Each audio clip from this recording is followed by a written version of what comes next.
Nenga kinaye. Sinaawo kaddako kati. Yo wanene obulamu kati. Njiri banansi. Njitegeera. Bakusiba naffe eKitalya. Bulungi nnyo. Bondabye nojjukira. Nenzijukira nga nonze yamuyita. Adde waka ne group ye. Twali bameka. Mwali oba basatu. Mwali basatu. Kaiyz ne Mako. Ne Kaiyz akabali wanzijukira bali bamubyeko ya force ye je yali ayamba. Ne mala ne labika. Ne mala ne labika. Sembe embere eri etya. Nakulekayo. Mbere kunyiganyigamu no iribamu wano ku kyalo. Wandeka era mukama yanyambira nenvaayo mukadde yanyamba. Kyali kyakusibya. Kyali kyansibya. Abo mwala awo ngerawo bitegera yampayiriza mbusmana mukwata bikinga bagala diru ya sente. Mana yali wa myaka emeka? Yali wa 2. Repu. Kati gye byaggwera ng'ovuddeyo okomyewo. Avuddeyo nkomyewo. Mwabokyayo kasente. Era twabokyayo. Mukadde yatunda poloti ye. Tunda miliyoni ya kitundu eyo mu kyalo. Nanwanako munaye nveeyo nze omwana we. Nkitegeera. Era nenvaayo. Kati watandikira ku kinga ovuddeyo? Natandikira mu gguluba situla bidomola by'amazzi ku kyalo. Era obitegeera. Mwana. Kati mbeerako ne muyambako akolera wali atunda sumbuusa. Yambako. Kati gwokola kinga ggwe? Nze. Nina bye nnongoosawo wansi waliwo kali akazimbe nina bye nnongoosalongoosaamu. Mpozi n'obugoye. Ninawo entimba wali obugoye ekiro n'entunda. Ekiro buno ku street kubbala? Ku street. Okay. Onamu obukumba bwe nsobola okwesala? Obukumba gye buli naye mbadde babadde tebanabagenda kuggulawo waliwo omusajja wange atera okunzigulirawo.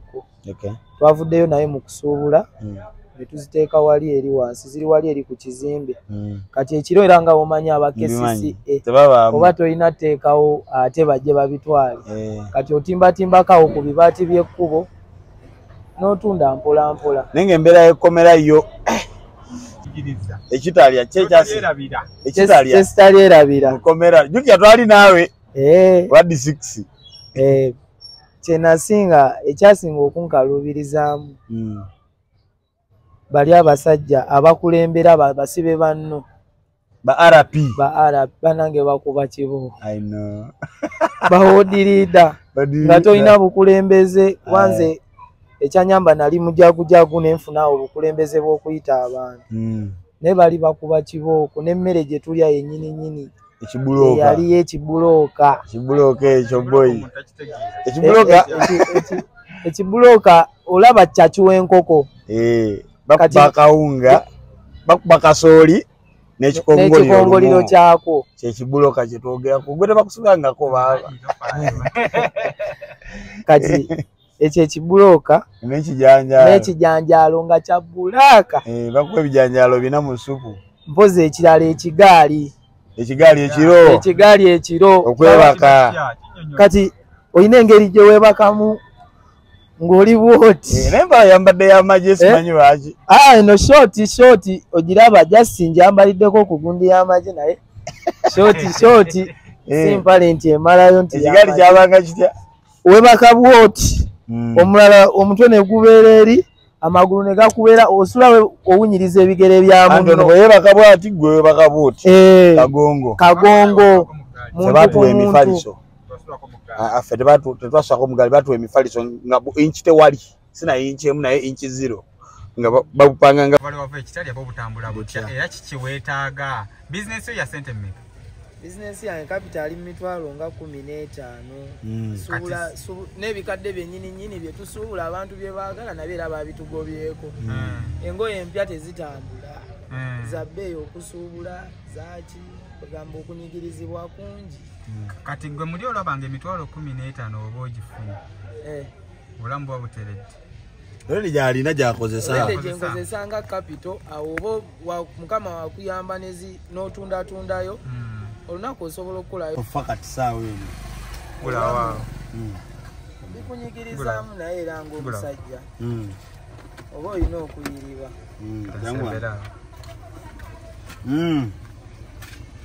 oba olina okuyiriba era ng'omusajja n'ogenda mu maaso n'onoonya ssente. Kati gw'ozinoonya otya? Tunda bugoye, tunda ngoye z'abavubuka, genda n'osuubulayo obusaati eri mu bwiino, ojja n'embutimba wali eri bino ebibaati by'okukuba ku ntebe roodi awo. N'entimbatimba waawo, nina buhanga bwange n'obupale busweta panti. Bwe ntyo bwe ntambuza obulamu mpola mpola. Emitwalo nga 15. Mitwalo nga 15. Weetaaga kwongeramu ssente mmeka golowooza okubeera successful?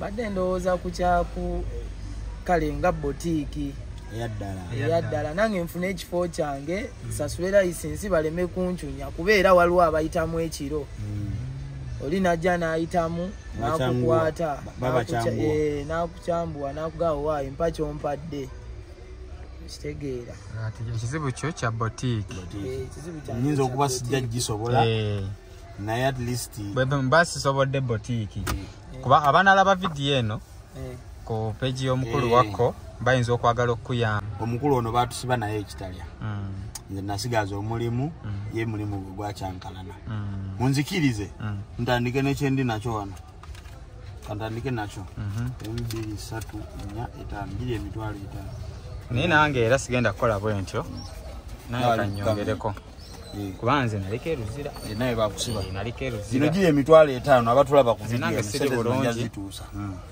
nagiri emitwalo 10 giri emitwalo 10 muganda wange asimwe Skypins Tours and Travel awadde omukulu ono emitwalo 10 nange nenyongerako emitwalo 5 gye emitwalo 15 tugimukwasisiza wadde tomanyi tojja kunsisinkana tetukuwoze naye tozirya yongera mu business abaana la video y'omukulu oyo bajja kuba bakuyambako.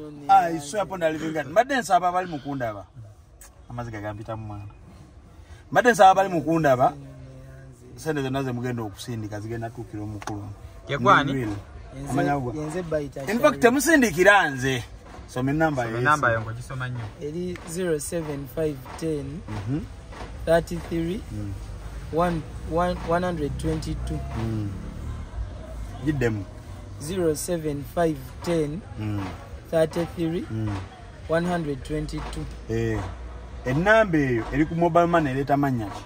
Ereta Baita Sharif era. Baita Sharif. Omusajja musoga. Ndi mugwere. Mugwere okuba otya? Ndiyo. Olikusa? Ndikusa. Obula tabu. Mbula. Nasoma ko ne ganga bamita Baita Joffrey. Abera muganda nasoma naye budini. Nchikoze nina mutima. Ekitegeera? Neyanziza. Obadde tomanyi nti ononsanga. Nze simanyi era netegereza nnyo kuba mwali ba mitima mirungi.